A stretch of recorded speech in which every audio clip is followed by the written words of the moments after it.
সুপ্ৰভাত বন্ধুসকল, আমি এতিয়া মিছামাৰীৰ পৰা গুৱাহাটী হৈ শ্বিলঙলৈ যাব ওলাইছোঁ।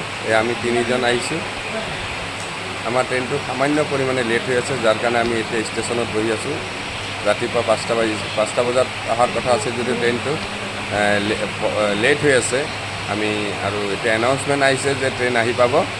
আমি এই ট্ৰেইন যোগে গুৱাহাটী যাম, গুৱাহাটীৰ পৰা শ্বিলঙলৈ যাম। আমাৰ লগত আছে শহীদ ককাই আৰু ভোলাকাই, তিনিও মিলি আচলতে শ্বিলঙলৈ যাম।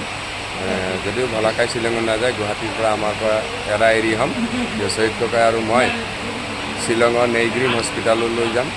আমাৰ ট্ৰেইন এতিয়া আমাৰ উকি মাৰা শব্দ শুনিছাই, আমাৰ ট্ৰেইন আৰু আহি পাব। এয়া আমি তিনিজনেই আছোঁ। আমাৰ ট্ৰেইন ষ্টেচন আমি দেখুৱাই দিছোঁ।